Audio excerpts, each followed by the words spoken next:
আসসালামু আলাইকুম ওয়া রাহমাতুল্লাহি ওয়া বারাকাতুহু। প্রিয় দর্শক, দেশ ও রাজনীতি ইউটিউব চ্যানেলের পক্ষ থেকে আপনাদেরকে স্বাগতম। আমরা সম্প্রতি সময় লক্ষ্য করেছি এই পতিত আওয়ামী লীগ ফ্যাসিস্ট সরকারের পতন হওয়ার পর থেকে এই আওয়ামী লীগ ফ্যাসিস্ট সরকারে নিয়োজিত যারা এই দেশে এখনো রয়ে গেছে, তারা বিভিন্ন উপায়ে বিভিন্ন কৌশলে নানান বেশে তারা এই জনগণের সরকারকে তারা ব্যর্থ করার আপ্রাণ চেষ্টা চালাচ্ছে। আমরা কখনো দেখেছি তারা রিস্কার নামে মাঠে নেমেছে, কখনো তারা তাবলিগের নামে মাঠে নেমেছে, কখনো তারা বিভিন্ন সরকারি কর্মকর্তা নামে মাঠে নেমেছে। সম্প্রতি সময় আমরা যে বিষয়টা সবচেয়ে বেশি উদ্বেগজনক আমাদের, সেটা হচ্ছে আমাদের বাংলাদেশের প্রাণকেন্দ্র সচিবালয়, যেখানে দেশের সামগ্রিক তথ্য থাকে, ওই সমস্ত সচিবালয়ের কর্মকর্তাদের দিকে সরকার যখন বিশেষ দৃষ্টি আকর্ষণ করেছেন, ঠিক তার 2 দিনের মাথায় সচিবালয়ের বিশেষ গুরুত্বপূর্ণ তথ্য কেন্দ্র আগুনে পুড়ে গিয়েছে। তো এই বিষয়টা নিয়ে আজকে আমরা কথা বলবো আমাদের অনুষ্ঠানের বিশেষ অতিথি জনাব মোহাম্মদ রাহাত হোসেন। আসসালামু আলাইকুম। ওয়ালাইকুম সালাম। আসসালামু আলাইকুম। তো মিস্টার রাহাত, আপনার কাছে আমার জানতে চাওয়া, তো এই যে সরকার, এই সরকার যখনই বিশেষ কোনো ঘটনা বা বিশেষ কোনো তদন্তে উদ্যোগ নেই, তখন একটা শ্রেণীর লোক বিভিন্ন কৌশলে নানান উপায়ে এই সরকারের বিরুদ্ধে বিভিন্ন চক্রান্ত করছে। এই সচিবালয় যাদেরকে বলা হয় দুর্নীতির মহারাজা, তো এই সচিবালয়ের যখন তথ্যগুলো সরকার জানতে চাইল, তার 2 দিন মাথায় এই সচিবালয়ের কক্ষে আগুন লেগে যাওয়া, এই ঘটনাটা আমাদের মনের একটি উদ্বেগ সৃষ্টি করেছে। এটা কি সত্যি কোনো প্রাকৃতিক দুর্যোগ, নাকি এটা কি সুপরিকল্পিত মহাপরিকল্পিত একটি সুকৌশলের নীল নকশা? আমি মনে করি সচিবালয় আগুনটা হলো কোনো প্রাকৃতিক দুর্যোগ না। আপনি দেখতে পারেন প্রাকৃতিক যখন দুর্যোগ হবে তখন আপনি কারেন্টের তার থেকে ধরেন আগুনটা লাগলো, আগুন কিন্তু কখন কিভাবে ছড়ায় তার একটা রোড আছে, সে একটার পর একটা জ্বালাইতে জ্বালাইতে জ্বালাইতে জ্বালাইতে যায়। এখন আপনি দেখতে পারেন 7 তলায় 2টা গ্রাম আলাদা আলাদা স্থানে 2টা জায়গায় আগুন লাগছে। এখন এটা তো স্বাভাবিক দৃষ্টিতে দেখা যাইতেছে এটা কোনো প্রাকৃতিক দুর্যোগ নয়, এটা সুপরিকল্পিতভাবে একটি তথ্য লোপাট করার জন্য একটি সুপরিকল্পিত হামলা। তো এখানে সুপরিকল্পিত হামলা, তো এমন একটি গুরুত্বপূর্ণ স্থানে সিসি ফুটেজ তদন্তে আপনারা কোনো কিছু দেখতে পেয়েছেন? হ্যাঁ, এখন তদন্ত তো চলতেছে, এখন তদন্তের এখনো রিপোর্ট বাইর হয় নাই। যেভাবে এটা আগুন ধাউ ধাউ করে লেগেছে, তদন্ত কমিটি অলরেডি বসানো হয়েছে, এটা কঠোরভাবে সরকারের পদক্ষেপ নিতেছে। পরবর্তীতে দেখা যাক এটা কি মানে পরিকল্পিত হামলা নাকি এই অগ্নিকাণ্ডের যে তদন্ত কমিটি গঠন করা হয়েছে, এটা কি সরকারি কর্মকর্তাদের মাধ্যমে নাকি আউটলুকের মাধ্যমে করা হয়েছে? এখনো তা প্রকাশ করা হয়নি কাদের কাদের। আমি প্রশ্নটা এই জন্য করেছি, দেখেন সমস্ত কিছুই কিন্তু করানো হয় সরকারি কর্মকর্তার মাধ্যমে, কিন্তু বিগত 15 বছর এই সরকার সারা বাংলাদেশে যে সমস্ত মানুষদেরকে সরকারি কর্মকর্তা বানিয়েছে, সকলেই স্বৈরাচার চরিত্র তাদের মধ্যে এখনো রয়ে গেছে। তারা স্বৈরাচার পরিবারের সদস্য। হ্যাঁ, এটা তো এখন তাদের মাধ্যমে যদি আপনারা রিপোর্ট তৈরি করেন, তো এই রিপোর্টটা কতটুকু ফলপ্রসূ হবে? আমরা এটা আশা করি যারা তদন্ত কমিটি তৈরি করবে, আশা করি এটা এভাবে করবে যাতে যে স্বৈরাচারের যারা দোষর ছিল তাদেরকে না ইনক্লুড করানো হয়, এভাবে করবে আমরা আশাবাদী। এখন দেখি এখনো তো কি কয়জন তদন্ত কমিটিতে আছে, কে কে আছে এখনো রিপোর্টটা জানা যায়নি। তো যখন জানা যাবে তখনই বলতে পারবো কে কে এটার ভিতরে ইনক্লুডেড। তো যেই কক্ষগুলো পড়ে গেছে, এই তথ্যগুলো যদি সংগ্রহ করা না যায় কোনোভাবে, তাহলে বিগত 15 বছর সচিবালয়ের মাধ্যমে যে দুর্নীতিগুলো হয়েছে তাকে উদ্ঘাটন করা সম্ভব নয়। আশা করি তথ্যগুলো সংরক্ষণ করা যাবে। এখন কি কি তথ্য আহ, এটার মাধ্যমে ক্ষতিগ্রস্ত হয়েছে সেটা এখনো জানা যায়নি। কত টাকা বা কি কি পরিমাণ তথ্য লোপাট হয়েছে, কি পরিমাণ তথ্য ধ্বংস হয়েছে এই অগ্নিকাণ্ডে, এখনো তা সুস্পষ্ট জানা যায়নি। যখন জানা যাবে তখন বলতে পারবো। ফ্যাসিস্ট আওয়ামী লীগ সরকার যখন পালিয়ে গেছে তারপর থেকে কিন্তু সরকারি কর্মকর্তারা বিভিন্ন উপায়ে এখন এই সরকারকে ব্যর্থ করার আপ্রাণ চেষ্টা চালাচ্ছে। তো সচিবালয়ের মতন এমন একটা গুরুত্বপূর্ণ স্থাপনায় আপনারা বিশেষ নিরাপত্তা জোরদার কেন করলেন না? এখন আপনি দেখতে পারেন বিগত স্বৈরাচারী সরকার একটা ক্ষেত্র না, সকল ক্ষেত্রেই তাদের যেই লোকগুলা সকল বিশেষ করে ক্ষেত্রেই বসেছে। সচিবালয় এটা হচ্ছে বাংলাদেশের প্রাণকেন্দ্র। এখানে যারা কর্মরত আছেন তাদের মাধ্যমে আমাদের বাংলাদেশ পরিচালিত হয়। তো এখানে বড় কিছু হতে পারে এটা তো সম্ভাবনা আগেই ছিল। তারপরে পূর্বে থেকে কোনো পদক্ষেপ বা আপনাদের সতর্ক অবস্থানে ছিলেন না, এটা তো আপনাদের চরম একটি ব্যর্থতা। এখন সতর্ক অবস্থায় ছিল না না ছিল এটা তো সরকারই ভালো করে ছিল বলতে না। হবে। আমি সরকার যদি এখানে চরম মানে একদম হাই লেভেলের এখন এই জায়গায় যে সরকারের ব্যর্থতা, এই জায়গায় যে সরকারের কিছু দোষর আছে, এটা মানে তারাও এরকম ভাবে কল্পনা করতে পারে না যে এরকম ভাবে আগুনটা মানে পরিকল্পিত ভাবে আগুনটা লাগানো হবে, তথ্য লোপাট করানো হবে। এটা অনাকাঙ্ক্ষিত ঘটনা। এটা থেকে সরকার আশা করি সামনে শিক্ষা নিয়ে এরকম মানে আইনি ব্যবস্থা জোরদার করবে। আমরা তৃণমূল থেকে একটা আওয়াজ পাচ্ছি এই সরকার যাদের মাধ্যমে রাষ্ট্র পরিচালনা করছে সবাই অযোগ্য, যাদের কারো যোগ্যতা নেই রাষ্ট্র পরিচালনা করার। এই সরকার একটা ভুল কাজ করছে, সেটা হচ্ছে যোগ্য ব্যক্তিদের হাতে উপদেষ্টা দায়িত্বগুলো দিচ্ছে না।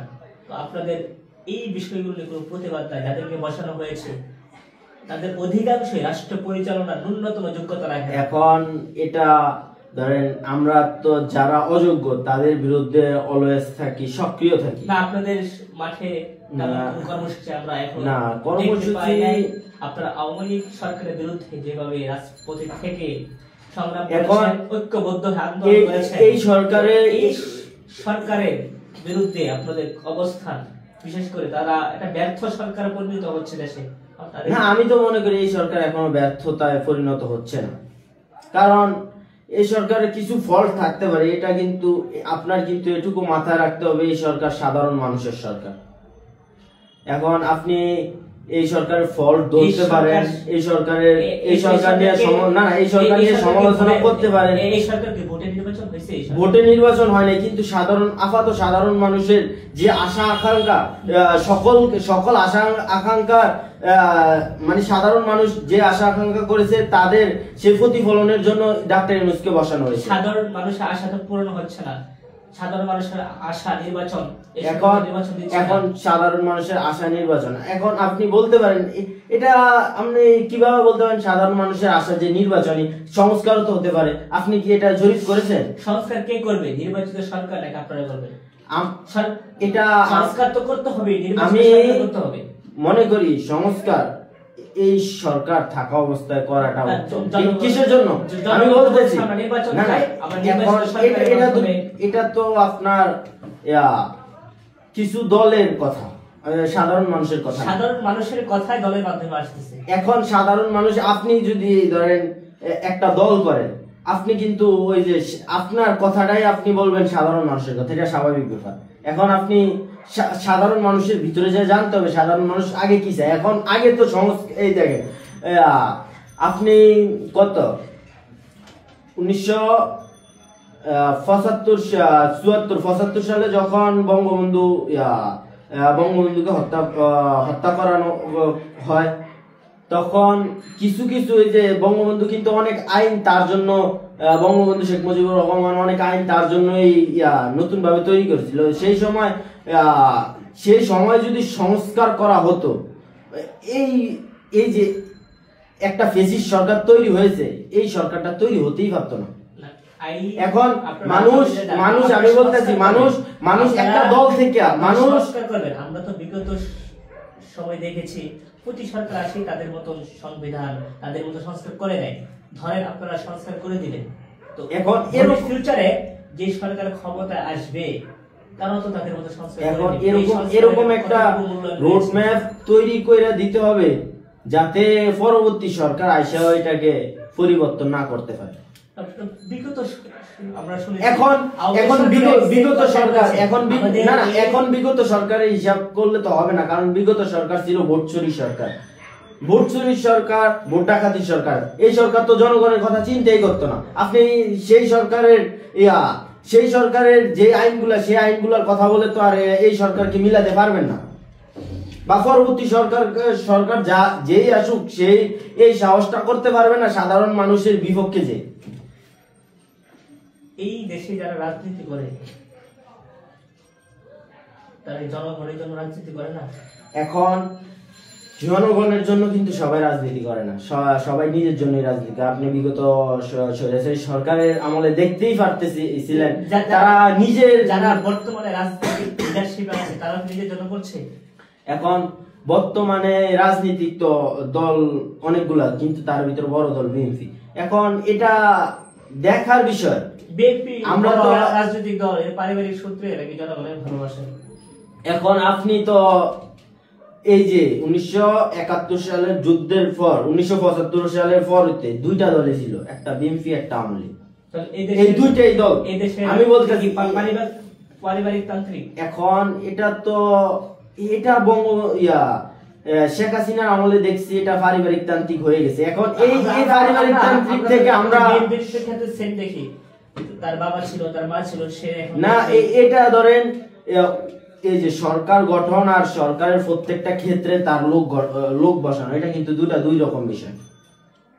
দল গঠন আমরা দেখতেছি এই যে পরিবারতন্ত্র, আওয়ামী লীগ সরকারের গুরুত্বপূর্ণ স্থানে তাদের পরিবার ছিল, সেম একই ভাবে বিএনপি তো তাদের আশা করি এটা তো এখনো আমরা বলতেছি, আমরা জন্মগ্রহণের পর হইতে বিএনপি কে আমরা যেহেতু দেখি নাই, আপনারা দেখেন না, কিন্তু আমরা অবশ্যই আপনারা শুনেছেন, আমরা শুনেছি, কিন্তু তাদেরকে তাদের লুটপাট, তারা বিশ্ব চ্যাম্পিয়ন হয়েছে দিল্লিতে, এই গল্প অবশ্যই আপনারা শুনেছেন। অবশ্যই শুনছি, কিন্তু হামলার তাদের এখন এটা বলতে পারেন গ্রেনেড হামলার গল্প শুনতে পারছি, কিন্তু গ্রেনেড হামলার আপনি বিষয়টা বলছেন, এটা কিন্তু এখনো প্রমাণিত হয়নি, সুস্পষ্ট প্রমাণিত হয় নাই, যার কারণে খালেদা জিয়া এদিকে টাকা আত্মসাৎ করেছে, এই গল্প অবশ্যই শুনছি। এখন ওই নেত্রীকে আমি বলতেছি যে এখন এটা হলো এতিম মানুষকে টাকা মেরে দেয়, ওই নেত্রীকে আপনারা আবার ক্ষমতায় বসাবেন। এটা তো আপনার যেই সরকার, আমি বলতেছি আপনার কথা তো দুর্নীতিতে বিশ্ব চ্যাম্পিয়ন বানিয়েছে, তাকে আপনি আবার ক্ষমতায় বসাবেন। এখন আপনি বলতে পারেন এটা আপনাদের গণতন্ত্র। এখন আমি বলতেছি এটা সাধারণ মানুষের গণতন্ত্র। আমার বিশ্লেষণে আমি বলতে পারি এখন সামনে যেই রাজনীতি আসবে, যেই রাজনৈতিক দলগুলো আসবে, ভোটের অধিকারের জন্য লড়াই সাধারণ মানুষ তো করতেছে, তারা কখনোই, আমি আশা করি কখনোই সাধারণ মানুষের অধিকার হরণ করতে পারবে না। কারণ আপনার কথা বলতে আমরা বিশ্বাস রাখলাম। তো এই যে সরকার দেশের বিভিন্ন ক্ষেত্রে যখন উন্নয়নশীল কোনো কাজ করতে যাচ্ছে, তো সরকারের নানান মুখে বাধা আসছে, তো এই বাধাগুলো কি সরকার মোকাবেলা করতে ব্যর্থ হচ্ছে? আমি বলতে পারি এখন এটা আমার সাম্প্রতিক সময় আমরা একটা বিষয় অনুসন্ধান করেছি আমাদের দেশ ও রাজনৈতিক চ্যানেলের পক্ষ থেকে, সেটা হচ্ছে আমরা দেখতে পেলাম এই সরকার বিভিন্ন উদ্যোগ নিয়েছে। একটা উদ্যোগ নিয়েছে উনি, এটা হচ্ছে এই বিগত 15 বছর যে সমস্ত সরকারি কর্মকর্তা ছিল তাদের একটু নিচের লেভেলের কর্মকর্তাদের বিশাল একটি দাবি, তারা বঞ্চিত ছিল, এই জন্য তারা অনুদান চাচ্ছে সরকারের কাছে, আর্থিক অনুদান চাচ্ছে, এমনকি তারা উচ্চ পর্যায়ে আসন হওয়ার জন্য বিভিন্ন আবেদন করছে।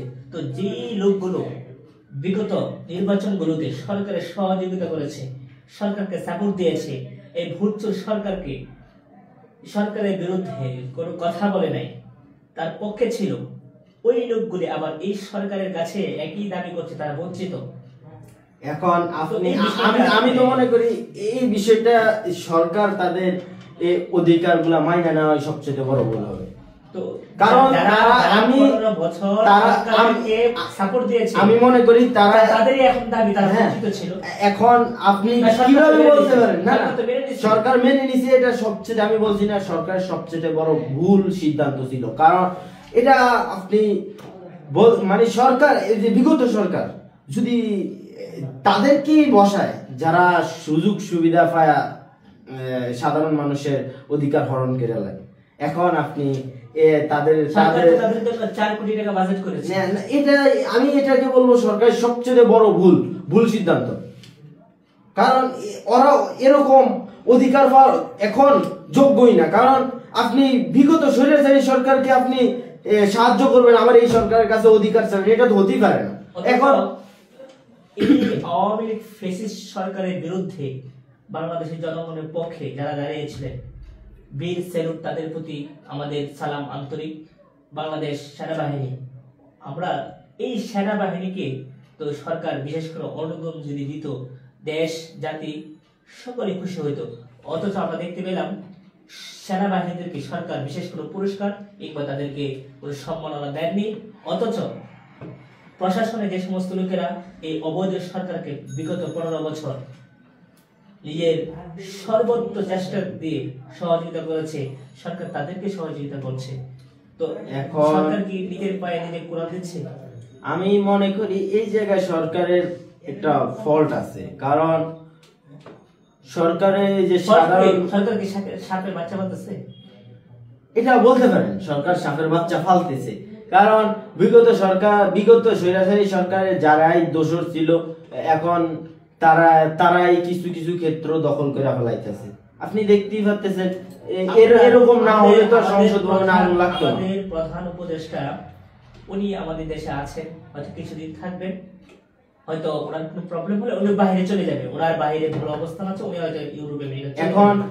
কিন্তু এই আন্দোলনে যে সকল শিক্ষার্থীরা জড়িত ছিল, যে সমস্ত সাধারণ নাগরিক, আলেম, শ্রমজীবী, রিক্সা চালক, সর্বস্তরের জনগণ যারা সক্রিয়ভাবে, বিশেষ করে যে সমস্ত ছাত্ররা নেতৃত্ব দিয়েছিল, কোনোভাবে যদি এই সরকার ব্যর্থ হয়, আওয়ামী লীগ সরকার ক্ষমতায় আবারও চলে আসে, তাহলে এই যে একটা বিশাল একটা জনগোষ্ঠী, আমি আপনার কথা, এই সরকারকে নামানোর জন্য তাদের জীবনকে বাজে রেখেছে, তাদেরকে কি রাজাকার ট্যাগ দিয়ে তাদেরকে ফাঁসিতে ঝোলানো হবে? এটা এখন চিরন্ত সত্য কথা, যেমন প্রতিদিন সূর্য ওঠে, এটাও তো একটা বাস্তব কথা। আমি বলি, আপনার সরকার সে ব্যর্থ হচ্ছে, তার মানে কি এই বাংলাদেশে 10 থেকে 15 লাখ তরুণের গলায় উনি রশিদ, এখন এই সরকার ব্যর্থ হতে দেওয়া যাবে না। ব্যর্থ হতে, আর আপনি বলছেন ব্যর্থ হওয়া যাবে, উনি তো ব্যর্থ হওয়ার জন্য সমস্ত রাস্তা ক্লিয়ার করে দিয়েছে। অনেক কাজ করতেছে। না, উনি তো এখন এই সরকার ব্যর্থ হতে দেওয়া যাবেই না। আর আপনি বলছেন আওয়ামী লীগ আবার আসবে, আমি মনে করি আওয়ামী লীগ আর আসতে পারবে না। এখন আমি বলছেন আওয়ামী লীগ আসতে পারবে না, অথচ বাংলাদেশের সবচেয়ে বড় বিরোধী দল তারা বলছে তারা আওয়ামী লীগকে চায়। এখন আমি বলতেছি তারা বলছে তারা আওয়ামী লীগকে চায়। এখন এটা তাদের কিসের জন্য বলে তারা, আমি বলতেছি এখন আওয়ামী লীগকে চায় তারা। এখন আওয়ামী লীগকে, আমি মনে করি সকল দলই আওয়ামী লীগকে এখন একটা ঢাল হিসেবে ব্যবহার করে রাজনীতির মাঠে দল গঠন করে। এই 15 লক্ষ শিক্ষার্থী তাদের জীবনে কি আপনাদের কোনো মূল্যায়ন নেই? এখন আমরা তো চাই না, তারা যদি ক্ষমতায় চলে আসে, তাহলে কি এই 10 থেকে 15 লক্ষ মানুষ, এই ফ্যাসিস্ট আওয়ামী লীগ সরকার তাদেরকে তো আবার যেভাবে তারা 71-এ দেশপ্রেমিক জনতাকে তারা ফাঁসির কাস্টে ঝুলিয়েছে, এখন এটা আমি মনে করি এটা আওয়ামী লীগ সরকার আসাই সম্ভব না। আপনারা তো চাচ্ছেন না, আমরা চাইতেছি, বিএনপি তো চাচ্ছে তারা আসবে, তারা রাজনীতি করবে। এখন বিএনপি চাইতেছে, যে বললাম তাদের একটা ঢাল হিসেবে ব্যবহার করার জন্য আসতেছে। কারণ তারা বলবে এই দেখো দোসর, দেশের দোসর, দেশের হিসেবে ব্যবহার করে ছাত্রদের গলা ফাঁসি ঝুলাই দিবে। এখন ক্ষমতা এরকম একটা জিনিস ঢাল হিসেবে সবাইকে ব্যবহার করে দেওয়ার জন্য, আনার জন্য আমি মনে করি তারা এরকম কথাবার্তা বলতেছে। এখন আপনি বলতে পারেন তাহলে কি আওয়ামী লীগ আসবে? আবার আমি মনে করি আওয়ামী লীগ আসতে পারবে না। কারণ আওয়ামী লীগের শেখ হাসিনা আর আসতে পারবে না। এখন ভারত ভারত থেকে অলরেডি আওয়ামী লীগ শেখ হাসিনাকে চাওয়া হয়েছে, আপনি জানেন। ভারতে স্পষ্ট জানি না, তারা শেখ হাসিনাকে দিবে না, তারা কে দিবে না। শেখ হাসিনা বাংলাদেশে আসতে পারবে না আমি আশা মনে করি। এখন ভারত চাইবে, ভারতের দালাল মানে দালাল এই শেখ হাসিনা গেছে এরকম সুবিধা না পেলেও, শেখ হাসিনার মতন সুবিধা না পেলেও আরেকটা দালালকে ওই জায়গায় বসানোর জন্য তারা চেষ্টা করবে। এখন এই এই যে যত অরাজকতা সৃষ্টি করছে, আমি মনে করি ভারতের এই জায়গায় জড়িত আছে। ভারতের যারা আছে, ভারতের এই যে দূষণরা আছে তাদেরকে আপনারা চিহ্নিত করার বা আপনাদের সরকার তাদেরকে জাস্টিফাই করার কি পরিকল্পনা করেছে, বা তার আদৌ কি যারা ভারতের পক্ষে কাজ করে দেশের স্বার্থ বিক্রি করে তাদের বিরুদ্ধে কোনো পদক্ষেপ নেওয়ার পরিকল্পনা বা আপনি নিয়েছেন কিনা? এখন এটা সরকারের পক্ষ থেকে এখনো এরকম কোন সিদ্ধান্তের কথা বলা হয়নি। এখন ওই যে না না, আমরা ভারতকে ভয় পাবো কিসের জন্য?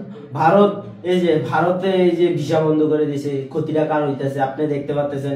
ভারতের সবচেয়ে বড় বাজার এই যে জায়গায় ইয়া বাজার, নতুন বাজার, সেই জায়গায় এখন ক্রেতা শূন্যতা, এখন হোটেলগুলো খালি পড়ে আছে। এখন মানববন্ধন করছে, এতে ক্ষতিটা কার হচ্ছে? বাংলাদেশে আলটিমেটলি লাভই হচ্ছে আশা করি। কারণ বাংলাদেশের বৈদেশিক মুদ্রাটা বাংলাদেশের বৈদেশিক মুদ্রাটা বাংলাদেশের টাকাটা আর কোনো দেশে যাইতেছে না। এখন বাংলাদেশের অপশন আছে। বাংলাদেশের আমি একটু জানি বাংলাদেশের চিকিৎসা ক্ষেত্রটা একটু দুর্বল। এখন ভারতে যাওয়া লাগবে না। আর পর্যটন কেন্দ্র ভারতে আছে, কিন্তু বাংলাদেশে আছে।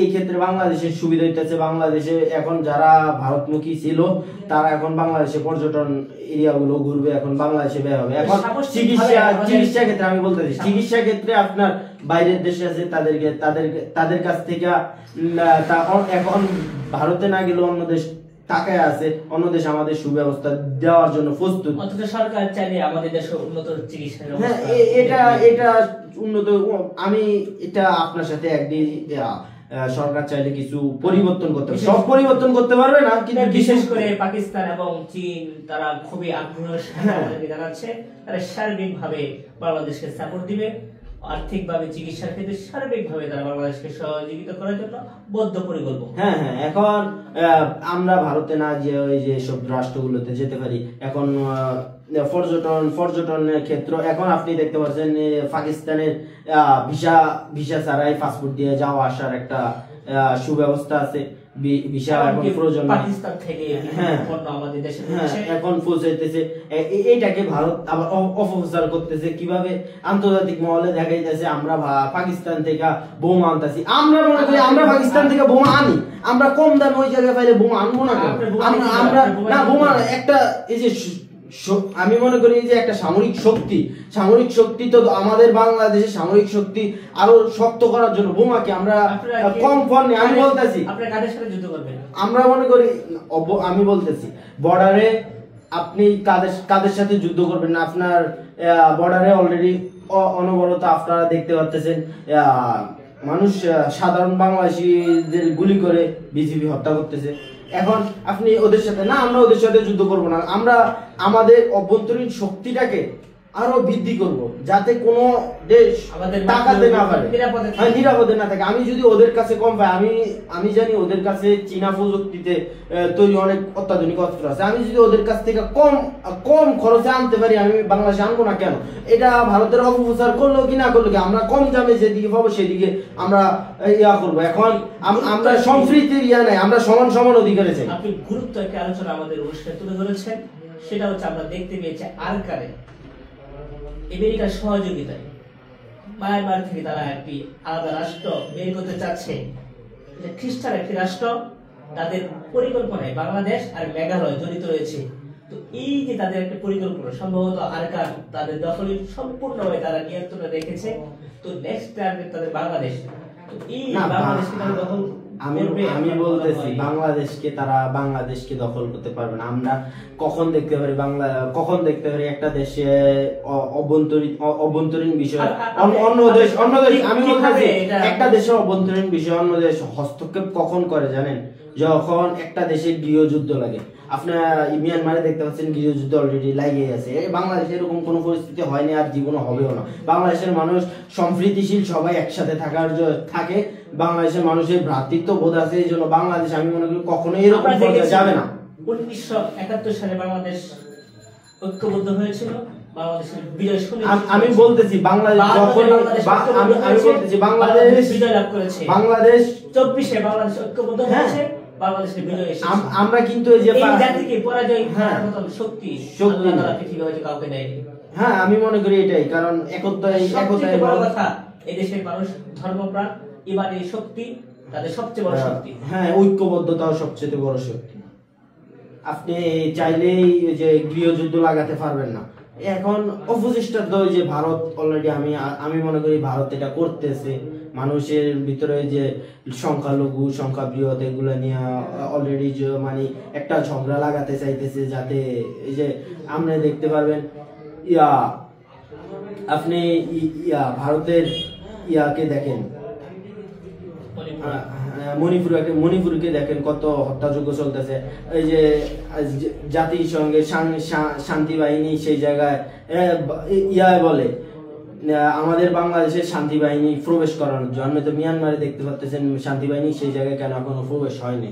আপনি এই যে আমেরিকা যাচ্ছে খ্রিস্টান রাষ্ট্র হওয়ার জন্য না, মিয়ানমার তো ভারতেরই, ভারতে তো শান্তি বাহিনী ঢুকতেছে না। বাংলাদেশে কেন শান্তি বাহিনী ঢুকবে? যে ভারতে যে প্রোপাগান্ডার ভিতরে আছে বাংলাদেশে তারা বলে শান্তি বাহিনী ঢোকানোর জন্য। কিসের জন্য? শান্তি বাহিনী তো আমরা যতটুকু বলছি ভারতে দেওয়া দরকার। হ্যাঁ, ভারতে দেওয়া দরকার। সংখ্যালঘু সবচেয়ে বেশি নির্যাতিত হয় এবং তাদের ধর্মীয় উপাসনাকে তারা ভেঙে দিচ্ছে। হ্যাঁ, আপনি দেখতেছেন, আপনি একটাই চিন্তা করেন, একটা মসজিদের ভিতরে কিভাবে একটা দেব তৈরি হয়ে যায়, নিচে থেকে দেব উঠে আসে, এটা বুঝেন? আমাদের বাংলাদেশে এরকম কোনো ঘটনা কখনো দেখিনি। একটা হিন্দুকে কখনো বলা হয়েছে আপনি পূজা করতে পারবেন না। বাংলাদেশের 50 বছরের ইতিহাসে এমন কোন ঘটনা ঘটেনি যে কোন মুসলিম একজন হিন্দুকে বলেছে আপনি পূজা করতে পারবেন না, আপনি পাঠা বলে দিতে পারবেন না, আপনি এই এটাকে আমি বলতেছি। অথচ আমরা ভারতে দেখেছি মুসলমানদের যে বিধান তারা পালন করতে পারে না। তারা নামাজ পড়লে পুলিশ কিভাবে তাদেরকে নির্যাতন অবশ্যই আপনি দেখেছেন। হ্যাঁ, অবশ্যই দেখছি। এখন মুসলমানদের খাবার, তাদের মৌলিক অধিকার, গরু জবাই, তাদের ধর্মীয় বিধান, এই যে পর্যন্ত তারা পালন করতে পারে না। তারা এই যে 16 ডিসেম্বর আমি বলতেছি, আমি মনে করি বা ভারত মনে করে বাংলাদেশ তাদের এখনো উপনিবেশিক একটা দেশ আছে। কারণ আপনি 16 ডিসেম্বরের সময় দেখতে পাচ্ছেন আমাদের স্বাধীনতা দিবস, স্বাধীন হয়েছি, সেই জায়গায় ভারত একটা পোস্ট, ভারতের একটা উচ্চ পর্যায়ে প্রাইম মিনিস্টার, কত উচ্চ পর্যায়ের ব্যক্তি, সে মানে স্বাধীনতার ফোকাস করছে, কিন্তু কোন দেশ বাংলাদেশের নাম কোনো উল্লেখ করে না। তারা তাদের নিজের দেশকে এটা ভাবে ফোকাস করছে। এটা কিভাবে সম্ভব? এটা তো আমাদের বাংলাদেশ ছিল স্বাধীন দেশ, বাংলাদেশের ভিতরে হস্তক্ষেপ কেন করতে চায়? আমাদের সরকারের বিশেষ উপদেষ্টা যারা মাহফুজ আলম, এখন আরো আমি বলতেছি, উনি বলেছেন ত্রিপুরা আমাদের, কলকাতা আমাদের, মেঘালয় আমাদের। এগুলো কি সত্যি আমাদের ছিল? এই যে প্রথম যে সময় ভারতের ম্যাপটা তৈরি হয়ে বাংলাদেশের ম্যাপটা যখন তো আলাদা হওয়ার পর্যায়ে ছিল, তখন এরকম একটা পরিকল্পনা ছিল মেঘালয়, ত্রিপুরা, কলকাতা এগুলা আমাদের বাংলাদেশের ভিতর দিয়ে আসবে, বাংলাদেশের ভিতরেই হবে।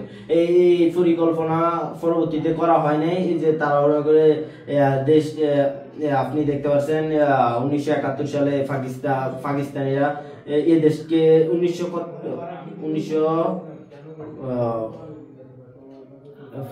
আপনি বাংলাদেশ ভাগ হয়েছে 1900 কত সাল, 1969। তখন ভাগ হওয়ার সময় বাংলাদেশ ওই দুইটা ত্রিপুরা মণিপুরা এগুলো আমাদের ভিতরেই থাকার কথা ছিল, কিন্তু অবশ্যই হতে পারেনি। এখন এগুলা তো তারা যদি আমাদের বলে আমরা চট্টগ্রাম দখল করে নেবো, আমরা তো ওগুলা বলতেই পারবো আমরা ওগুলা দখল করবো, ওটা তো আমাদের অধিকার। কথা বলেছেন আপনি। তো সবকিছু মিলে আমরা সম্প্রীতি বাংলাদেশ চাই, আমাদের একটি পরিচয়, ধর্ম বর্ণ নির্বিশেষে আমরা বাংলাদেশের উন্নয়ন চাই। এদেশের প্রতিটি নাগরিকের শপথ হোক আমরা দেশ জাতি এমনকি আমরা বিশ্বের উন্নয়ন করব। তো আপনার আলোচনায় আমরা এই মেসেজটি পেয়েছি। এই আওয়ামী লীগ সরকারের অতীত স্বৈরাচারের যারাই এখনো রয়ে গেছে, তাদের যতই পরিকল্পনা করা হোক, তারা যতই ষড়যন্ত্র করুক, দেশ জাতি সকলে ঐক্যবদ্ধ হয়ে তাদের সমস্ত ষড়যন্ত্র অলরেডি ব্যর্থ করে দিয়েছে। এই আওয়ামী লীগ সরকারের যে বিভিন্ন পরিকল্পনা ভারত থেকে বসে করা হচ্ছে, তার সমস্ত পরিকল্পনা তারা ব্যর্থ হয়েছে। এর একটি পয়েন্ট বড় ভাই খুব সুন্দর বলেছেন, সেটা হচ্ছে আমরা জাতিগতভাবে এখন আমরা ঐক্যবদ্ধ, আমরা সামষ্টিকভাবে এই সরকারকে সহযোগিতা করছি। তো আমরা আশা করছি এই সরকার আমাদেরকে এমন একটি সোনার বাংলাদেশ উপহার দিবে, আমরা সারা বিশ্বে বুক চিতিয়ে বলবো আমি বাংলাদেশি, আমরা বাংলাদেশি। তো প্রিয় দর্শক, আমরা আমাদের মেহমান থেকে খুব সুন্দর আলোচনা পেয়েছি। তো প্রতিনিয়ত এমন সুন্দর রাজনৈতিক বিশ্লেষণ, দেশ ও জাতির গঠনমূলক আলোচনা নিয়ে উপস্থিত হব আমি মোহাম্মদ হুসাইন আহমদ এবং আমাদের অনুষ্ঠানের মহাপরিচালক, আমাদের দেশ ও জাতি চ্যানেলের কর্ণধার জনাব রাহাত হোসেন। তো আসসালামু আলাইকুম ওয়া রাহমাতুল্লাহ। ভালো থাকবেন, ইনশাআল্লাহ দেখা হবে আবার নতুন কোনো পর্ব নিয়ে আগামীতে।